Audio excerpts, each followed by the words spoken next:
Please note that this content is for adults only. Viewer discretion advised. If you haven't yet, hit the subscribe, like, and share.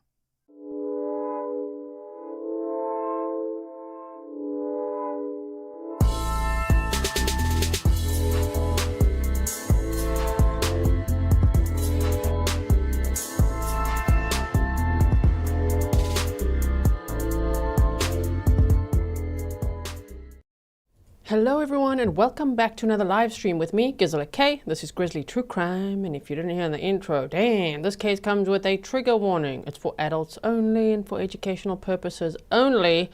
Highly requested by all of you in the past week. You've been sending me so many emails, and my word, what kind of rabbit hole are you guys sending me down?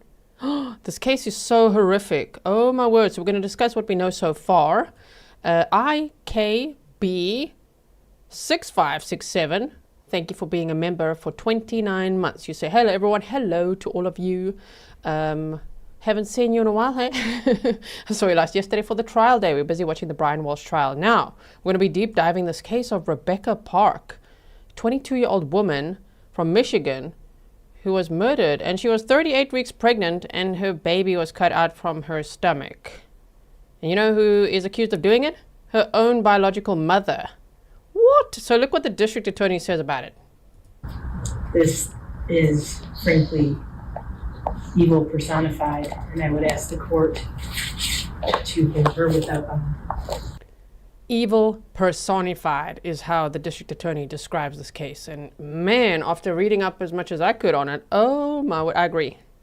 Yeah, this case is evil personified. So this all started on November 4th in the Wexford County, the Wexford County Sheriff's Office made this statement saying, missing person. The Wexford County Sheriff's Office is requesting your help. Have you seen this person? Rebecca K. Park, 5'2", 140 pounds. Rebecca's approximately 38 weeks pregnant. She was due on November 18th. This was made on November 4th. Of 2025. It's a very recent case. She was last seen in the Cadillac Boon Township area. If you have any information, please call the Wexford Central Dispatch and request to speak with a Wexford County deputy. Okay, so Rebecca Park was last seen on November 3rd of 2025 at approximately 11:30 p.m. Her body was found on November 25th. Her baby had been extracted from her body and has not been found. So the baby is still missing, but the police continue to say now the baby is presumed dead. 4 family members have been arrested. I mean, how absolutely heartbreaking is that? Poor Rebecca. Oh my word. Rebecca Park, 22, from Boon Township, Michigan, was a pregnant mother of 2 young children, ages 1 and 3. And she was engaged to Richard Falor, or Falor, I don't know how to say his last name. Falor. I think they said Falor. I'd like to say failure. Can I say it like that? Okay, sorry about that. Richard Falor, it sounds better, 43 and 38 weeks pregnant with his child when she went missing on November 3rd of 2025. So she was 22 and yes, he's 43 years old, okay? She lived with Richard in a mobile home owned by Richard's father, and she was working part-time as a cashier. And apparently this mobile home was on Richard's father's property. So he's living on daddy's property in a mobile home. And what's worse, okay, hold on. They got engaged in 2024 and they announced the pregnancy in the spring of 2025. And note, just that little note, her mother used to date him. Her biological mother used to date him. Her bio mother is 40 years old. He's 43. Oh, I'm thinking more charges are coming his way. They're just busy, extracting all the digital evidence, doing all those Celebrite searches, getting their cases together. Let's continue. Rebecca was due to have her 3rd baby boy on November 18th of 2025, and she was so excited. She had picked out a name for him, Richard Scott Lee. And this is apparently the home, the property where they lived on Richard's father's property. Abundantly blessed. Welcome. Thank you so much for your sticker. Yeah, if there's any locals in chat, let me know. And if there's anything that you want me to add, that you want me to correct, if there's family or friends watching, please email me. My email is grizzlytruecrime@gmail.com. I keep all sources anonymous. At this point, in the last week while I've been covering a trial, all the Grizzlies have been emailing me links and sources and requests and everything, so I've been working on all of that. I also got some documents from Grizzly Cat and from Matt Black. I've linked their coffees in the description box. So But I would appreciate any, corrections, more information, more context as well. Mrs. Gator said Rebecca's bio mother didn't raise her. I'm aware. We're getting to that. Thank you so much for your sticker. Okay, so she was very excited to have her third son. Now, Rebecca's adoptive mother is Stephanie Park, who fostered and later adopted Rebecca along with her siblings, younger sister, half-sister apparently, Kimberly Park, and an older brother, after they were removed from their biological mother's care by CPS around 2004. So Rebecca was approximately 1 year old and her half-sister was approximately 1 month old. She became involved through the foster care system due to concerns over the children's safety in the home of the biological mother, Cortney Bartholomew. Absolute freaking monster. Stephanie has now taken custody of Rebecca's 2 surviving sons. In fact, they actually said that she'd been raising them for a little while. But okay, she's got custody of Rebecca's 2 surviving sons, and she's also currently caring for Kimberly Park's nearly 1-year-old daughter. So she's an amazing woman, and she has done some interviews with the media that we're going to watch as well. There's a GoFundMe that says, my sister-in-law Stephanie Park and brother-in-law Rodney Park received both Rebecca at age 1 and Kimberly at age 1 month through foster care. They adopted and raised the girls in a loving family with a mom, a dad, siblings, grandparents, aunts, uncles, and cousins. In interviews with the news, Stephanie highlighted her efforts to protect Rebecca from her biological family, describing Cortney as dangerous and recounting years of shielding her daughter. She attended vigils and fundraisers and has urged privacy for the grieving children while appreciating community support via a GoFundMe. I will link all my sources, including the GoFundMe, in the description box for you. So that would be to support Rebecca's surviving children, right? Her biological mother, Cortney Bartholomew, 40 years old, and stepfather, Bradley Bartholomew, not pictured here. Pictured in the middle is Mr. Falor. Pictured in the middle is the father, the fiancé of Rebecca, right? Okay, so her biological mother and stepfather, Bradley Bartholomew, 47, were chronic methamphetamine users living in nearby Boon Township. Rebecca's half-sister, Kimberly, 21 years old, lived with Cortney and Bradley. Rebecca's fiancé is accused of distributing methamphetamine and used to date Cortney, Rebecca's biological mother. So I'm trying to paint the picture of, okay, so the mother is his ex, and he's now dating Rebecca and having a child with Rebecca. In the meantime, the mother is having multiple miscarriages and wants another child of her own. She's got a 14-year-old son living in the house there as well. It's just, from what I gather, I don't know if she has other kids. Yeah, and she is allegedly feeling very jealous that her ex is now dating her bio daughter, who she's estranged from. You know? Okay. So the other thing is that Cortney and her man, Bradley, the 2 monsters, okay, all of them, wow, in the circle. Shame. Poor Rebecca. She and her husband, Bradley, use substances. And guess who's the supplier of the substances? Allegedly the dude in the middle. Okay? So we got that network. All right. So we continue on.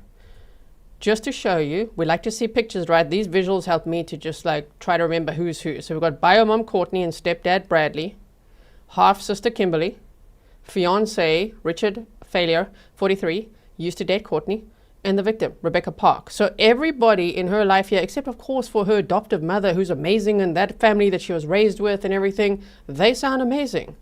But this bunch, oh my, all of those that you see on the screen have been arrested.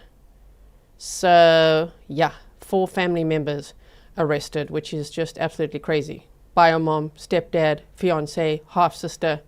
So Rebecca found and connected with her bio mom in 2021.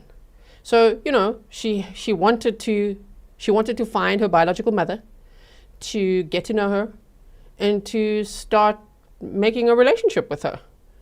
And so she did. And of course, her adoptive mother was very worried, and she was always trying to protect her.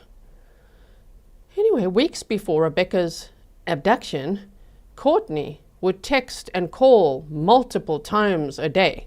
It seems to me, from everything I've read, that the minute that Richard and Rebecca announced the pregnancy, that bio mom got increasingly jealous and contacted her more and more and more, right? So she got all like obsessive over the pregnancy and wanted that child for herself, but not in a way like Donna Adelson, which is also very sinister. This was in a way of like, I'm going to take that baby out of that body. Yeah, that baby's mine. But now no one knows where the baby is, and the police say the baby's presumed dead. Wow. So on the day that Rebecca was last seen, her mother lured her to her home under false pretenses. Now, I've heard lots of things. I've heard that she said she's going to take her out for milkshakes. I've heard that she said, we need to talk about the baby. I've heard that she said, we need to plan your baby shower, pretending to care. And that she also lured her by saying that she has this inheritance from a family member that died, and she wants Rebecca to come over to collect the inheritance. Either way, the prosecutors are alleging that she lured her over under false pretenses, right? So it's any combination of those stories. The mother, the bio mother, allegedly suffered multiple miscarriages, wanted another baby of her own, but she just wanted to take one. And particularly because her ex had impregnated her bio daughter. So I don't know if she felt entitled somehow. On November 3rd of 2025, Rebecca apparently had contractions. She thought she was going into labor. Her mother, Cortney, says she went to the hospital. She was not yet in labor and she was sent home. Now, I don't know if there's actual records of her going to a hospital that day. I'm not that convinced because Cortney lies so much. Nothing she says is true at all, right? I just quickly want to see you. I look at it. Hold on. I'm going to show you some interviews as well, okay? So I want to show you that one. And we're also going to look at this one. Wait. Stop it. Okay, we're lining them up for you. Hold on. We'll first look at the fiancé's one coming up. So the bio mother lures her there under false pretenses. And then they say her fiancé reportedly dropped her off there. That fiancé is very sus, in my opinion. She was then allegedly restrained with zip ties by her mother and stepfather. And her half-sister was present, did not intervene, and is accused of later deleting incriminating messages. So, you guys know I love the Celebrite extractions and the digital data that it brings, because that is really convicting a lot of killers these days. You know, they don't think of that. So, this is now a quote from the fiancé. He says, Becca told her mom, hold on, I got somebody to pick me up. This is just something I got to do. I'm sorry. A black sedan pulled up and she got in and nobody's heard from her since. So he was going along with this story. Now, from what I understand, he did not report her missing. The douchebag dropped her off. His pregnant fiancé, he might have dropped her off. I don't know if that's true, if he dropped her off or not. But okay, he knew she was going to Cortney's house, his ex's house. Okay. So he drops her off and then he goes home and he's sleeping. And he misses lots of calls from Cortney. Okay. And then the next morning, he wakes up and like has a good stretch and that's it. Oh, what? Apparently Kimberly, the half-sister, reported Rebecca missing. And she's in the meantime been charged with falsifying police reports. So because of how she said she went missing. Okay, are you following? When I first saw the story, I'm like, wait, what? So it's a bit complicated. But anyway, Falor said that Park never told anyone who was picking her up, and the vehicle had tinted windows, leaving her mother unable to identify the driver. Oh, really? My word. Okay, so now let's look at his dumbass interview. Here we go. Every time a car goes by my house, I look out the window thinking it's going to be her. Richard Falor says he's been a mess since Becca disappeared. He says she was last seen getting into the passenger seat of a dark-colored vehicle at her biological mother's house on South 21 and a half Road in Boon Township. Becca told her, said, hold on, I got somebody pick me up. This is just something I got to do. I'm sorry. A black sedan car pulled up. Becca got out of the car, out of her mom's car, and got in the black sedan, and nobody's heard from her since. Falor says she never told anyone who was picking her up and has no idea who she left with. His heart sank when he found out her cell phone was later discovered near the home where she was last seen. Her phone was found on a 2-track across the street from her mom's. And anybody that knows Becca, she don't go nowhere without her phone. He says it's upsetting they can't track her, and he can't try to keep communicating with her now. He says it's just not like her. They're inseparable. Me and her's been together for a little over 2 years. And even when she's not around me, she's always in contact with me. Falor says he's worried for Becca and their unborn son. Her due date is November 18th, but Falor is concerned she could go into labor sooner. He says Sunday night they went to the hospital thinking she was in labor. At that time, she was dilated 1 centimeter. Are you Me, sure? her mom, her sister. Did you? We've all been calling the hospitals. I just want to know that she's safe, our son is safe. Falor says Becca was last seen wearing a black coat, light blue jeans, a pair of gray shoes, and had a black bag with her. She's 5'2", weighing 140 pounds. If you see Becca, please call. Okay, so that interview was when she had been reported missing. This was actually posted on around the 6th of November of 2025. Then, let me just see what this one, yeah, it's definitely this. Let's look at this stupid story. Okay, here we go.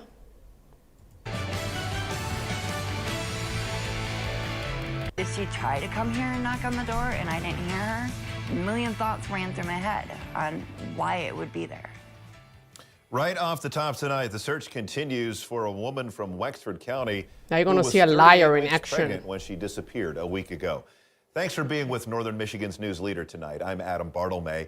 Rebecca Park, more commonly known as Becca, disappeared from her biological mother's house on South 21.5 Road in Wexford County's Boon Township last Tuesday evening. Her mom, Cortney Bartholomew, was the last person to see Becca. 9 and 10's Jody Meeson spoke to Becca's family in tonight's top story. Here's the mother, bio mother. Ready? She's like, Mom, hold up. I got somebody coming. I'm like, what do you mean you got somebody coming? And she's like, I got somebody coming to get me. Cortney says soon a black car with tinted windows she's never seen before pulls up. She got out of the car, turned around, opened the door back up. She's like, Mom, I'll be back. And she got in the car. They crept up by my truck real slow. And by the time they got to the front of my truck, they took off. Cortney says she and Becca have a Right. somewhat rocky relationship. Yeah, don't say. A somewhat rocky relationship. Yeah, you lost your children to CPS and you were straight for them. And then Rebecca reached out in 2021. Somewhat rocky relationship. Yeah, and now you're accused of murdering your daughter and the baby and torturing your daughter. And yet she's there with her full face and chest on the media giving that interview. Can you imagine? And she's done multiple interviews on a channel called Steph's Case Files. Oh yes, she's one of those that'll jump on and talk to whoever's willing to listen. You know, like, let me tell my story. I got tall stories that I'm ready to sell to the world. Okay, and we're watching. Becca was in foster care in her youth, but she loves Becca and was looking forward to her grandson's birth. A $10,000 reward is being offered from a family friend for any information leading to her safe return. The detective is coming out today, and we are going to go through all the tips that have come in, what he thinks he should chase down, and what he just thinks he should disregard. Because there is hundreds of tips coming in, but nothing that's solid. Becca's younger half-sister, Kimberly Park, says they're close. We talk at least 2 to 3 times a day, if not more. Kimberly says she doesn't know what to think. She says Becca has disappeared before, but she usually kept in contact with someone. I honestly try not to think about what happened. I mean, she's disappeared before, but someone always knew where she was, and it was usually me hiding her out. She hopes that's what's happened in this case, but Becca needs to contact her. It bugs me every day. I'm losing sleep. I'm constantly screwing up at my job, so it's really hard. Okay, you're not the victim, lady. And also, really? You all gonna go with the narrative of she's gone missing before? Are you sure about that? You didn't know it for very long. I don't know actually about her half-sister, if they were in contact or not, but the half-sister lived with the bio mother apparently at the time. She was with the bio mother and the stepfather. Interesting. Okay, so moving on. This was initially reported as a runaway, you know, because of that half-sister was saying that she just left voluntarily, willingly. Okay, so it's alleged that Cortney and Bradley, after zip tying Rebecca, forced Rebecca into their car and they drove 20 miles northwest to the Manistee National Forest. They were there for 2 to 3 hours, and you know what got them? Phone pings. And are accused of torturing her. Trigger warning. She had multiple stab wounds, believed to have been inflicted when she was conscious. You might have been tortured for 2 to 3 hours. She was a pregnant 22-year-old. Taken against her will, zip-tied, put into a car, according to prosecutors. Taken to this forest. Now you're in a wooded area. That's scary at night. And then you're being tortured for hours? Prosecutors allege meth use heightened their brutality, with Cortney ranting about taking what's mine. This is, again, there's a picture, Facebook picture of the bio mom. Cortney said that Rebecca told her, "Mom, hold up, I got somebody coming. I've got somebody coming to get me." And then she got into a black car with tinted windows that she had never seen before. She said the car crept up slowly and then took off when Rebecca got in. Like, why do these dumbasses always have the same story? It's either a white van or some dark tinted window car, huh? Black vehicle, very vague descriptions. Sure. So that story is not true. Okay. Now, approximately at 1 a.m. on November 4th of 2025, while Rebecca Park was alive and restrained, Cortney performed a crude, non-surgical C-section using a hunting knife, removing the viable fetus, causing her death. The baby is presumed dead. No cries were heard and no body's been found. They are then accused of abandoning her body in the woods and returning home to resume normal activities. They tried to call Richard multiple times, but he was reportedly asleep at home. I don't know about that, but okay. Stefan said, did they say hola? Yeah, like the shame, like the Emmanuel Horror case. That's what that's the story his mother made up. Huh? An abductor was there and just said hola and then hit her over the head. Now the couple then, this is a quote from the statement from the Attorney General's office. The couple then allegedly tortured Park in an attempt to remove the unborn infant, resulting in the death of both, according to the statement from the Attorney General's office. After an extensive search, Park's remains were found in the Manistee National Forest on November of 2025. Now I do have a map here for you. There it is. Let's quickly have a look here. Let's make this smaller so we just focus on this quickly. Just to show you where it is. This actually says 49.1 miles. So I don't know if it's 20 miles. It looks further to me. Let's zoom in here. Depends where, right? Manistee. Well, it depends where in this forest. I mean, damn. I just typed in Manistee National Forest. So, but from there, from where they were, it's south 21.5 road, apparently. Interesting. Okay. But they got in the car and drove to a wooded area to a national forest, and the bio mom is accused of torturing her own daughter for hours and then cutting the baby out of her while she was still alive. Whoa. This case is very, very hectic. My goodness. Also, thank you to Grizzly Cat for finding this beautiful picture and other beautiful pictures of the victim, Rebecca Park. I really hope there'll be justice for Rebecca and her baby. Rebecca was reported missing, apparently by Kimberly. If somebody knows otherwise, tell me, but that's what I could find. By Kimberly on November 4th of 2025 around 6 a.m. She told police that she left voluntarily and, she's run away before. Her cell phone was later found on a 2-track near the home where she was last seen. Now, her fiancé said her phone was found on a 2-track across the street from her mom's, and anybody that knows Becca, she doesn't go anywhere without her phone. Yeah, but how much did you try to contact her that night is going to be interesting, right? Or was he just going to claim that you were sleeping the whole time? And until when? What was he doing? Eddie, don't worry. Thank you for being a member for 31 months. Now, Cortney says that her phone being found so close by raises a million thoughts for her. The Wexler County Sheriff's Office searched the area she was last seen at, local roads, vehicles, initially treating the case as a runaway, based on the missing persons report. Search warrants revealed location data and deleted text. Oh, I do love seeing deleted text at trials. Can't wait for them to bring all that up. Investigators noted that Cortney and Brad's inconsistent statements, they noted that, they were making a lot of inconsistent statements, including to the media and podcasters, and the investigation escalated. By November 10th, the Michigan State Police and FBI joined the search for Rebecca using drones, canine units, divers, everything. Everything. November 12th, Cortney tells her lies to the media and does several interviews with a podcaster. I wrote Stephanie, but it's actually called Steph's Case Files, and I can honestly see there's quite a few interviews there. I still have to watch. Some of them are the live streams are 2 hours long. So if I look, I will link it for you.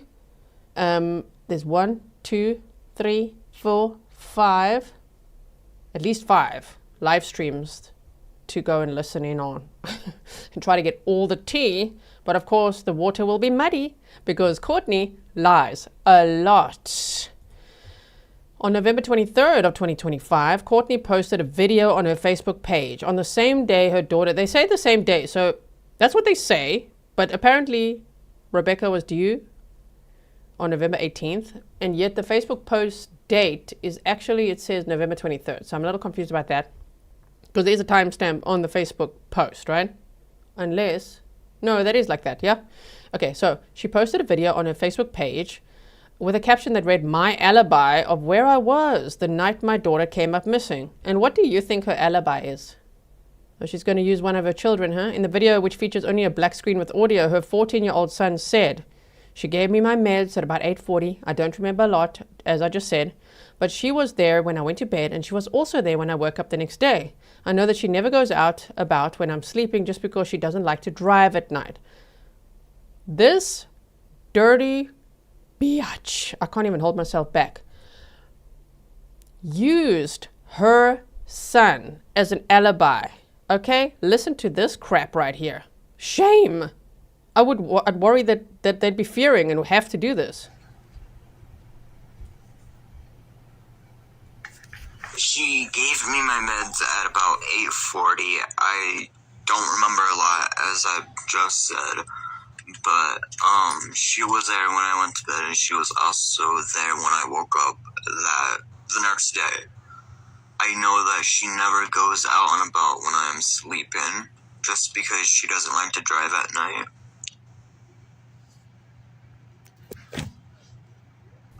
Right, okay, well done, Cortney. Really? You're going to make a 14-year-old record that for you? And you're going to post that, thinking you're going to look oh so innocent. My alibi. Right, where I was the night my daughter came up missing. Sure, absolutely no one believes you. Well, I wouldn't think so. Does anyone believe her? Feel free to. I don't.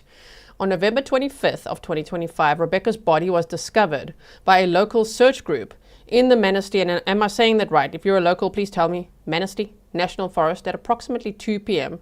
Now, this was apparently in an area that had previously been searched.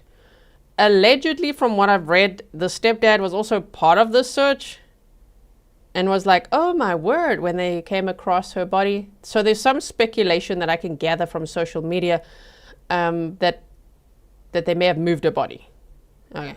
So her phone was discovered by her mother's house, as we found out earlier. An autopsy performed on November 26th at Western Michigan University confirmed the identity of the body as Rebecca's via DNA. She had suffered multiple stab wounds. There were signs of torture, defensive injuries, restraints, and the absence of the fetus was noted, indicating a violent extraction, toxicology pending. Cortney blamed Kimberly. Of course she did.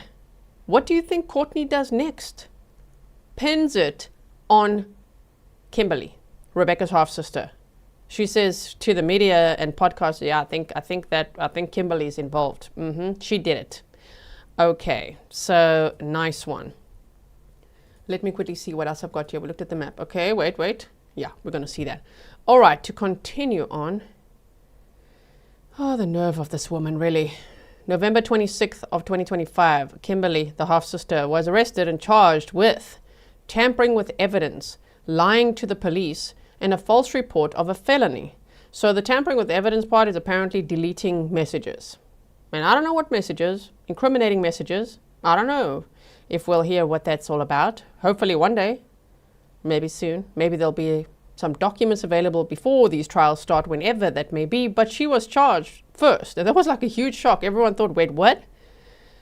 The sister and the fiancé, they were the first two arrested. Now, she was held on a bond of $750,000, but that bond was then lowered to $5,000, and of course, they only need to pay 10%, so she was released on bond on December 3rd of 2025. Today's date is December 6th of 2025. She also posted on November 25th on Facebook, "My sissy was found. I'm breaking so bad. I'm sorry, sis. I'm sorry that I failed you. I love you, sis." Ooh, and people are really typing a lot of comments on there with their opinions, hey? They're like, oh, really? Anyway, Richard Falor was arrested on the same day. So the same day that Rebecca's body was found, her sister and fiancé were arrested. And that was very shocking. That was a lot of news on one day. And so he was arrested for distributing methamphetamine, and he was held on a $1 million bond. They also said that they executed a search warrant at his house, and they retrieved a whole bunch of notebooks and an Ozark-style hunting knife. I'd like to know more about that. He had lots of knives, and there were lots of notebooks, but I don't know why I think they're trying to see if he was involved or not, or if he has the weapon or not. I don't know. So he was arraigned on November 26th on 2 counts of delivery or manufacture of a controlled substance and habitual offender 4th offense. There's a typo there, but there's also allegations. I have to look more into his criminal record, that he has some sexual abuse charges, possibly involving minors. Speculatively, from what I'm seeing on Facebook, so does Cortney's man, the stepfather. Okay, and there's other people in the circle that have gotten up to all sorts of nefarious things. So I'll have to dig more into that. But his bond was lowered to also $5,000, and now he's also been released on bond. Okay, are they not a flight risk? What? Then Cortney and Bradley were arrested. So those two were arrested and they were released on bond. And then it was like, and then? And at first it was like such a mystery. You know, I was trying to find out, what were they arrested for? What were they arrested? And you just couldn't. Initially the reports were like, oh, the sister and the fiancé. I'm like, what did they do? And you just couldn't know. And then we found out, oh, okay, tampering with evidence, lying to the police, the false report, okay. Then here came the big news. Ooh, Cortney and Bradley were arrested and arraigned on December 2nd of 2025. And now they've both been charged with first-degree murder, felony murder, torture in a place of confinement, conspiracy to commit torture, assault of a pregnant woman with the intention to cause a miscarriage or stillbirth, conspiracy to commit that assault, unlawful imprisonment, and moving a dead body in Wexford County. Yeah, they're facing what we love to call, well, it is what it's called, but I love to LWOP these people, life without parole. Please, show us what Uncle Google found, show us all the cell phone pings, and whatever other evidence you have. Can't wait to watch the trial if they stream it, okay? So, there's mother, the bio mother, and stepdad. Wow. Preliminary evidence, and I'd like to learn more about this because there's allegedly search warrants that were unsealed on December 2nd. I haven't seen any copies of it. We don't have any copies of it. I want to see that. I know what they were looking for, knives, if there's anything, like that, but what did you find? I don't know if we could see that or not publicly, but prosecutors allege that the Bartholomews, Cortney and her man, motivated by Cortney's history of miscarriages and a desire for a child, plotted the abduction for weeks. Oh, you have evidence that they plotted it for weeks, hey? No wonder she was contacting Rebecca so much, making up, let's go for milkshakes, there's an inheritance, why don't you meet up with me for this, let's plan your baby shower. Almost harassing her, you know what I mean? Anyway, digital forensics reveal family phones. Oh, Uncle Google's entered the chat, everybody. We actually have an emoji for that now. Wait. Uncle Google, there he is. Okay. Uncle Google has apparently found searches for how to perform a C-section, baby delivery in woods. Okay, and tell us more. dating back to October 2025 alongside meth-related communications. Richard Falor supplied meth to the Bartholomews, creating a web of dependency that fueled the plot. Family disputes over Rebecca's pregnancy escalated, and with Cortney expressing jealousy in texts. Oh, really? Okay. Justice for Rebecca and her baby. So that's what we know so far. Let's quickly have a look now at just one or two other clips that I have for you. So let's see this one. Now the community is stepping up to support Rebecca's family in any way they can. Communities in northern Michigan and beyond are rallying around the loved ones of Rebecca Park. The 22-year-old mother leaves behind 2 sons, now being cared for by her adoptive parents. A GoFundMe started to support her 2 boys has already raised more than $5,000. It means a lot to the family to know that there are people out there who support us. Adoptive mom Stephanie Park. And supported Rebecca in this horrible, horrible situation, and that feel for her children, because this is not going to be easy for any of the kids involved. A vigil will take place Saturday evening in Boon Township, near where Rebecca's body was found. In nearby Manton, Cedar Creek Cafe is planning a spaghetti dinner fundraiser to support the family. Restaurant owner Martha Snyder says Rebecca stopped by the restaurant with her fiancé shortly before her death. She says Rebecca was looking forward to the birth of her son, who she planned to name Richie. We spoke about her pregnancy, how far along she was, that she was due in November. She says the news of Rebecca's gruesome death has rocked their quiet community. I have never heard of anything so horrendous in my life. Most everyone I know has never heard of anything so evil or horrendous in their lives. So I think that in and of itself speaks volumes. It's unconscionable. It's unimaginable.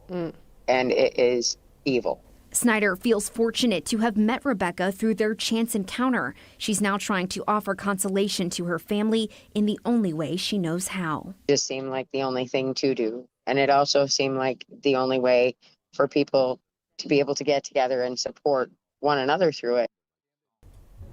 Rebecca's biological mother and stepfather appeared virtually in court this week, where they were denied bond. They're both charged with first-degree murder and torture, among other charges. Yes, indeed. So I'm going to link that hearing for you. Also, wasn't there another? Oh, yeah. I wanted to show you this little police press conference. This was on November 26th. That was when they found Rebecca's body. I don't either. Oh no.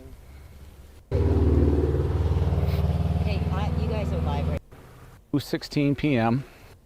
Earlier today at approximately 2:16 p.m. Okay, so in my time zone, it was probably on the 26th, just clocked over, but this press conference must have been late at night on November 25th, right? Body was discovered in the Manistee National Forest, not far from here. Currently, the Wexford County Sheriff's Office, the Michigan State Police, and the Michigan State Police Crime Lab are investigating that scene. The young lady that was found resembles Rebecca Parks, a young lady that went missing on November 4th, and we are currently actively investigating that. So if you have anything you want to say, or if there's any questions. You said appears to look like her? Yes, appears to resemble. It resembles Rebecca Parks. So you're not saying for sure that it is Rebecca Parks? We cannot confirm until the autopsy is performed. What about the clothing she was wearing? Was that similar to the clothing she was described leaving? I know there was 2 descriptions, but we can't answer that. Yeah, no comment on that. Because there's so many inconsistencies, right? I was just going to say the area that she was found in, this body was found in, was it one of the areas that had already been searched by police or from that group? It was not searched by that group. It wasn't no formal search party in that area. Citizens were searching it today, and they found the body. But apparently the area had already been searched, because the local search groups, people really rallied together. The community were really working hard looking for Rebecca. Well, that area had been searched just by people in general, don't you think? Yes, I think so. And there's been a lot of hunters out in the area. Right. That's correct. Do you believe that this body may have been placed there recently? I don't have any comment on that at this time. because maybe they moved the body, right? I'm going to link this for you if you just want to see that. They can't answer too many questions, as you can see. And then let's quickly look at this clip over here.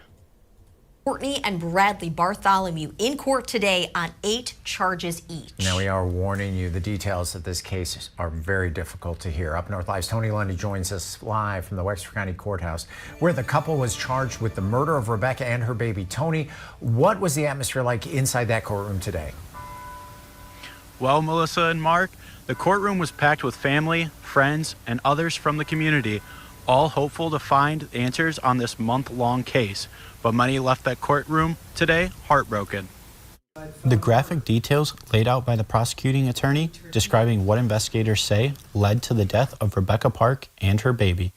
The accused, Rebecca's biological mom, Cortney Bartholomew, and stepdad, Brad Bartholomew. They brought Rebecca Park to their home. They forced her into a vehicle and took her into the woods, where they stabbed her, forced her to lie on the ground while they cut her baby out of her, ultimately causing her death and the death of the baby. The courtroom was filled with the same people who desperately searched for Rebecca after she was reported missing 1 month ago. And now, hearing the details that led to her death left many visibly distraught. The prosecutor asking the judge to leave no room for leniency. Shame. Everybody in the courtroom that searched so hard for Rebecca, they were shocked to hear these details. It just came out at this hearing on December 2nd of 2025. This is as heinous and as awful a case as it could be. And I don't believe there are any circumstances in which Mr. Bartholomew should be granted any bond. The judge did agree, ordering both Cortney and Bradley Bartholomew to continue being held without bond and are ordered to not have communication with one another from the jails. Live in Wexford County, Tony Lundy, Up North Live News. Now, Up North Live News has been doing a really great job reporting on this case. Also, yes, I'm going to link, there's a 19-minute court hearing where they were arraigned. Bio mom, stepfather accused of killing, torturing, and removing the baby from Rebecca Park. In case you haven't seen it and you want to see it. It's a little long for now, right? So that is what we have. If there's anything else you want to share with me that you know about the case, please send it to me. I'll show you the documents very quickly as well, just to show you how horrific these charges look. Look at this. I mean, what? This is for Cortney Marie Bartholomew, as you can see here. Thank you to Matt Black and Grizzly Cat for sending me these documents. Their coffee links are in the description box below. Cortney Marie Bartholomew, look at these counts. Are you facing life without parole, lady? Thank goodness. Yeah, I don't know what else they've done in their lives. If you're capable of this. This is her biological mother. Yes, for someone, I just saw a question fly by there. Welcome, everyone. Thank you all for being here, studying this case with me. This is our initial conversation about the case. I'd like to dig a little deeper, you know? I'd like to find out a little more. I'd like to watch lots of things, like all the interviews the bio mom did on a YouTube channel or podcast called Steph's Case Files. I want to hear some of that. What does she say? What's going on? She probably lied a lot, right? She probably lied a lot. But she might have also told on herself, self-snitching. So, yeah. Homicide, murder first degree, premeditated, did deliberately with the intent to kill and with premeditation kill and murder one Rebecca Park, contrary to MCL. Felony, life without parole is the max sentence. DNA to be taken upon arrest. Count 2, homicide, felony murder as well. While in the perpetration or attempted perpetration of torture, murder one Rebecca Park. That's your own biological daughter. What the hell, woman? Count 3, torture, did with intent to cause cruel or extreme physical and mental pain and suffering, inflict great bodily injury or severe mental pain or suffering upon Rebecca Park, a person within his or her custody or physical control. Felony, life or any term of years. Could be consecutive. 4, count 4, conspiracy to commit torture, did unlawfully conspire, combine, confederate, and agree together with Bradley Bartholomew and or other known persons to commit the following listed offences, and did with intent to cause cruel or extreme physical and mental pain and suffering, inflict great bodily injury or severe mental pain or suffering upon Rebecca Park, a person with his or her custody. I mean, this is horrific, right? Miranda for Life says, bio mom hinted at her second bond hearing that she wants to work with the state. Yes, I did read that today as well, that the bio mom is like, please just let me out. I'm willing to basically throw the husband under the bus. I'll tell on everyone. Yeah. She is quite the traitor, which is an understatement. Count 5 is assault pregnant individual intentionally causing miscarriage or stillbirth. Did intentionally make an assault with the intent to commit the crime of murder upon Rebecca Park, her own biological daughter, a pregnant individual, in wanton or willful disregard of the likelihood that the natural tendency of the person's conduct was to cause a miscarriage or stillbirth or great bodily harm to the embryo or fetus, and the conduct resulted in a miscarriage or stillbirth by that individual or death to the embryo or fetus. Count 6, conspiracy to commit assault on a pregnant individual, intentionally causing miscarriage or stillbirth. Did unlawfully conspire, combine, confederate, and agree together with Bradley Bartholomew. What the hell is wrong with him? What were they going to do? Was it really that she wanted the baby for herself, or were they going to sell the baby? Were they going to make content? I can't even, my mind, oh man, just based on what I'm seeing on social media, that even the Bradley guy may have had charges for in the past involving children. I don't know what they were going to do, but what the hell?